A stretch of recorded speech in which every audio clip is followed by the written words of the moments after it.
Hello, and thanks for joining me. I'm out here in the midst of all of these sapling trees, taking a minute to check on the beaver progress out here. Some of you remember a couple of years ago, I wandered onto a big pond that was naturally occurring because the beaver had built a sizable dam. During the summertime, everything kind of dries out and drains off, and I've been keeping an eye on things. Now that fall is hit and we're going into winter and the wet months here on the homestead, I'm back out here taking a peek at the progress. It also helps that in the fall the leaves fall and I can see a lot better out here.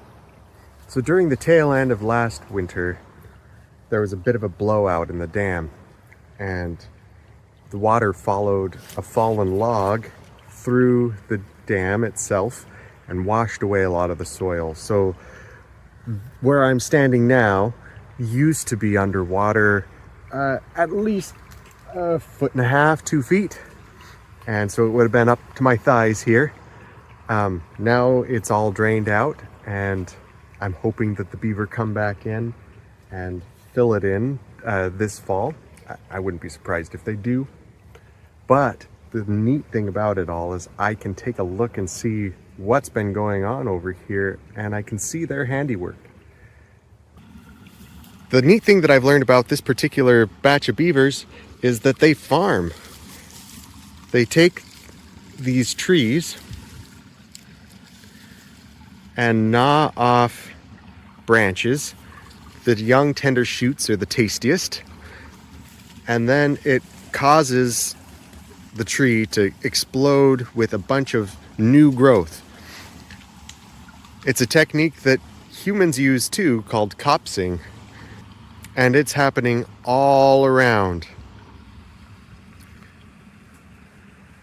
You can see it's everywhere over here. It's really neat to me because it shows me that the beaver have a system and they have their own food supply that they maintain themselves. When they dam up the water and they create these wetland marshes, it creates a perfect habitat for these willow type trees, and then they continue to eat and leave portions of the trees themselves, and those trees can then create more food. It's really an amazing thing to me.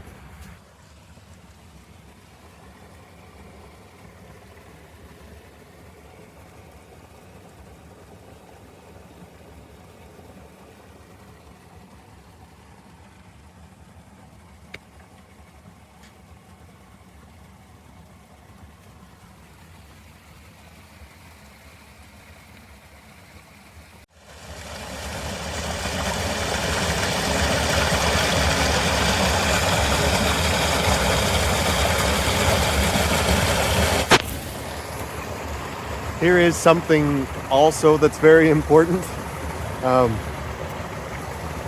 When the beaver build their dams and stop the water, they also stop a lot of sediment that flows down from upstream, and it piles up and creates the wetland marsh area.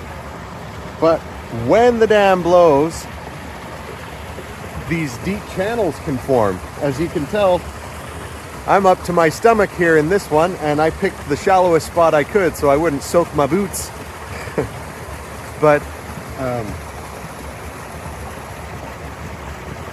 nature kind of ebbs and flows. We kind of get these deep channels in from time to time as the beaver build the dams, and then later the dams are destroyed by heavy storms and so on and so forth. I would guess that this would fill right back in again over time after the beaver have repaired their dam. So, who knows, here in the next 10 years, this spot might be back up to ground level.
a lot of this grass has fallen down.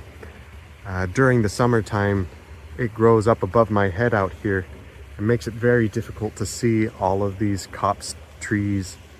I mean, you can see the tops of them, but we can't see where the beaver have cut them off near the bottom.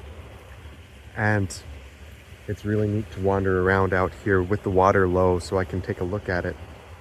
But I'm noticing as I look through my camera lens, everything looks very different compared to being out here in person. And I'm learning that I'm probably going to have to keep this video relatively short because there's not much I can show you. I was just hoping that everybody would be mildly intrigued like I am. I'm a little more than mildly intrigued, I guess. But mildly intrigued about how beaver live out their lives and how they can sustain generations, you know, and maintain their population out here. They're a really neat animal, and I'm kind of glad that they're around. We do everything we can to give them the right amount of space so they feel happy and free to do what they need to do.